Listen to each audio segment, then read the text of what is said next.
I've been wanting to get back into talking about anime for a while, and I don't know why. Like, I put out a rant video about this earlier this week, but this chapter pissed me off, dude. What is going on with Dragon Ball? What is going on with Dragon Ball? Let's dive into this. All right. But before we do, I'm going to get a sip of water.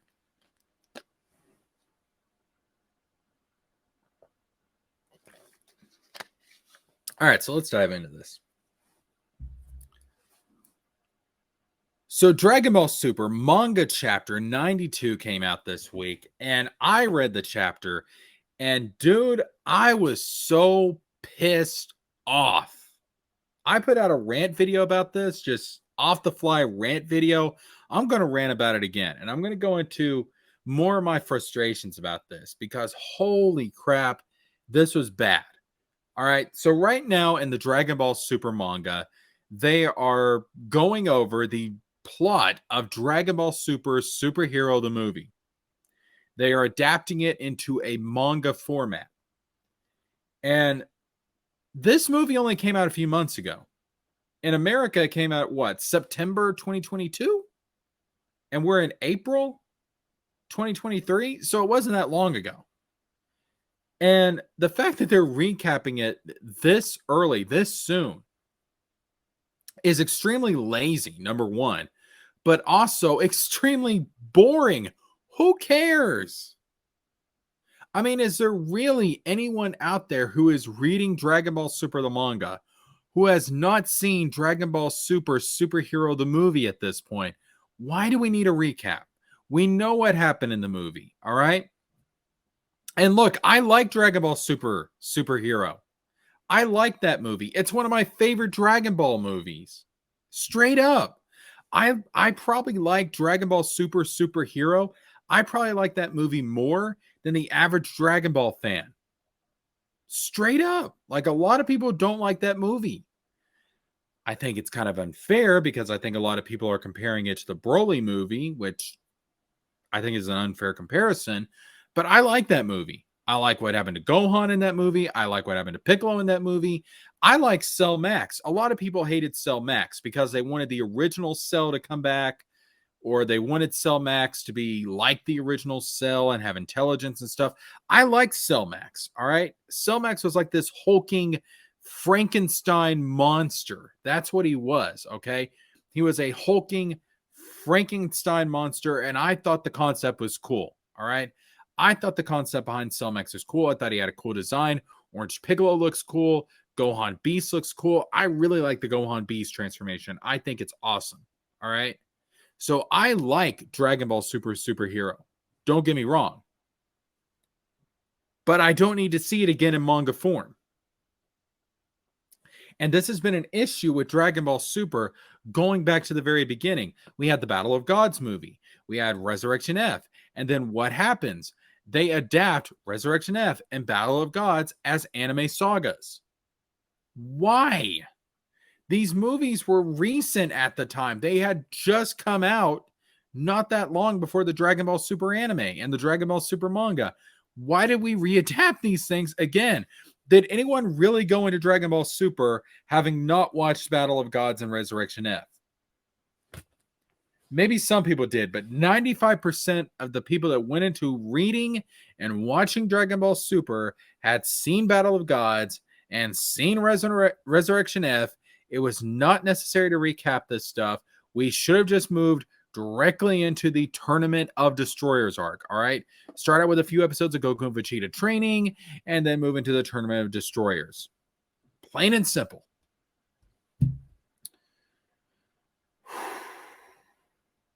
It's so frustrating. What we want right now is new content. We want Black Frieza. We want Ultra Ego Vegeta. We want Ultra Instinct Goku and Ultra Ego Vegeta fighting against Black Frieza.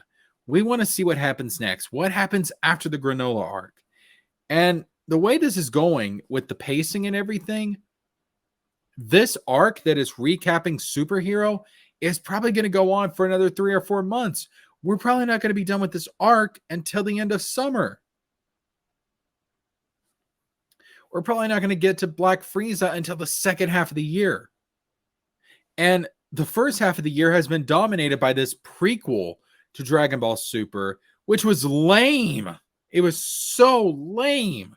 This Trunks and Goten high school slice of life stuff, which had potential. Look, I like Great Saiyaman as much as the next guy. I think the Great Saiyaman segment of the original manga and of Dragon Ball Z anime, I think is freaking fantastic. I think it's awesome. But, and it felt like they were trying to recapture it with this Trunks and Goten stuff. But man, did they fail massively. It's nowhere near as entertaining.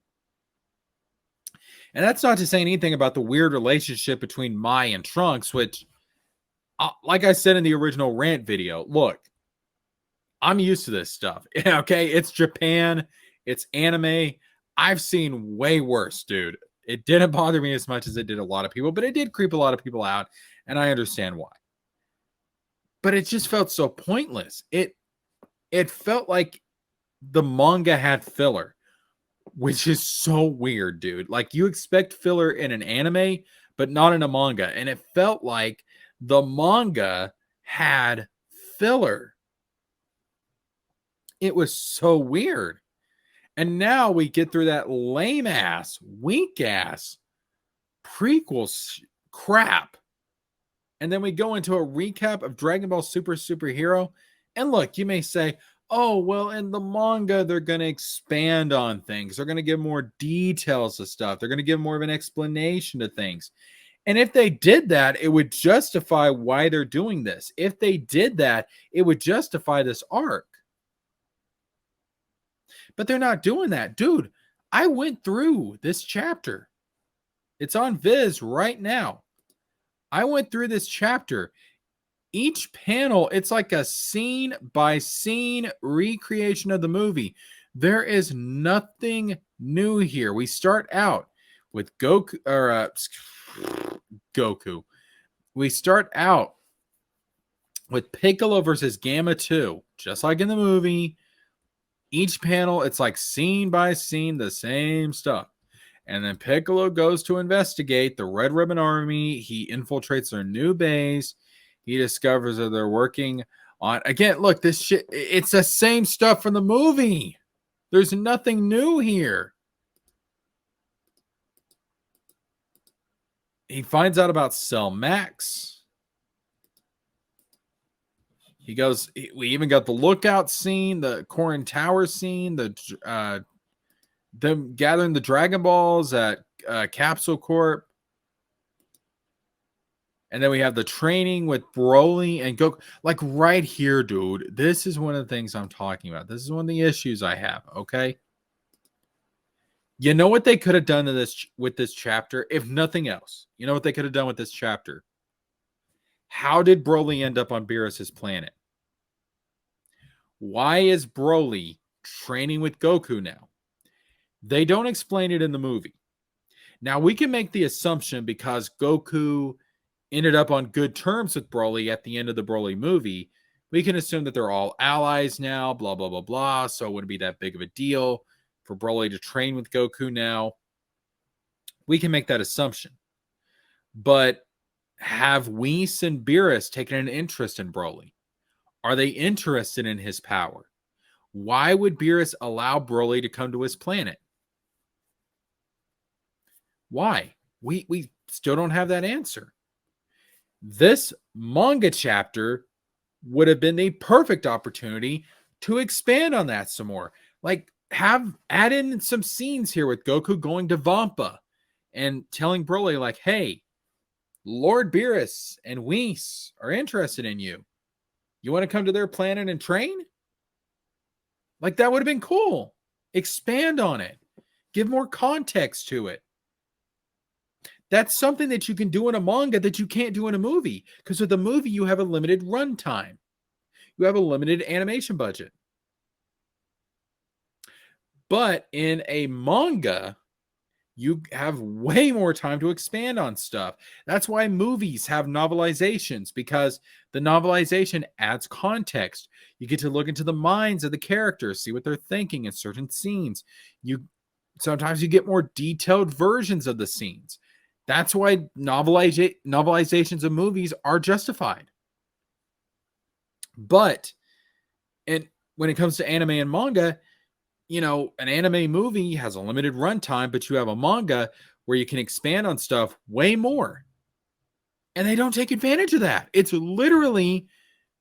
like they took the movie, they took scenes from the movie and just made them into manga panels. And it's boring as hell.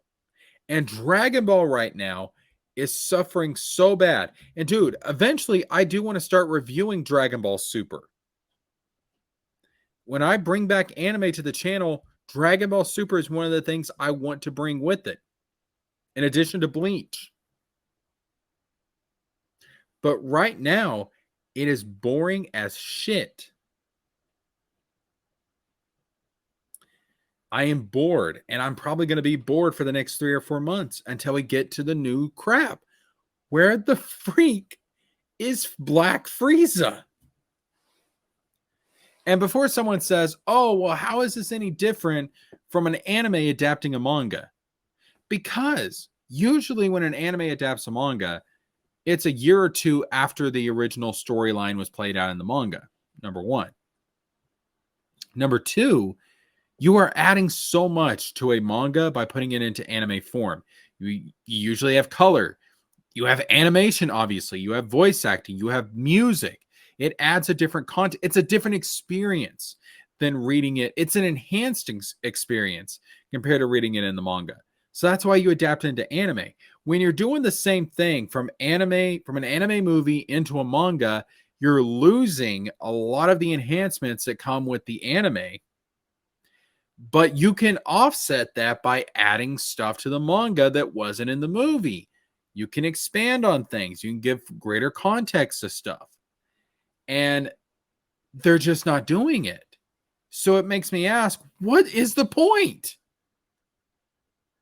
I'm just seeing the movie again, but without color, animation, music, or voice acting. What's the point? Why do I need to wait month after month to see this when I can go grab my copy of Dragon Ball Super Superhero, plop it into my PS4, and I can watch it in how long is the movie? Hour and a half, whatever. All right. I can watch it tonight and I have the story. What is the point of this? What is it adding? What is it doing to differentiate itself? Some people have speculated maybe we're going to get to see perfect Cell Max, an intelligent Cell Max. Maybe we will. But so far, this chapter would indicate that it's just going to be an exact panel by panel, scene by scene recap of the movie. And I ain't here for that, man. I ain't here for that. So I'm going to be honest with you. Right now, while Dragon Ball Super is doing this nonsense, go check out other anime. Go check out other manga. Bleach is coming back in a couple of months. So, good God, man. Good God. I am going to review Dragon Ball Super eventually, but not while this crap is going on. Anyways, give me your thoughts on Dragon Ball Super down in the comments section down below. Of course, you guys know what to do. Like, subscribe, share, click the bell, all that good stuff. And if you want early access to certain videos, check out the Patreon. The information for the Patreon is at the bottom of the screen right now. It's down in the description box down below. You get early access to certain videos on Patreon. I have some videos going up this weekend. Should be going up this Sunday. For you guys, you're going to get those early. They will be coming out publicly on YouTube later in the week, but they're going to be available early on Patreon. So $3 a month for early access to videos on Patreon. And if you're feeling extra generous, I have a Cash App, a Venmo, and a PayPal. You guys can also donate there. That would also be very much appreciated. But again, if you can't support the channel financially, like, subscribe, get us to 1,000 subscribers so we can get ad revenue, we can get monetization, and the algorithm will push us like crazy. And we can get there if you share the content. That is so important. Share the content with other people so we can get to 1,000 subscribers. So, yeah, that being said, give me your thoughts on Dragon Ball Super and the nonsense going on with it down in the comments section below. Until the next one, I'm JeskerJames with a Z, signing out.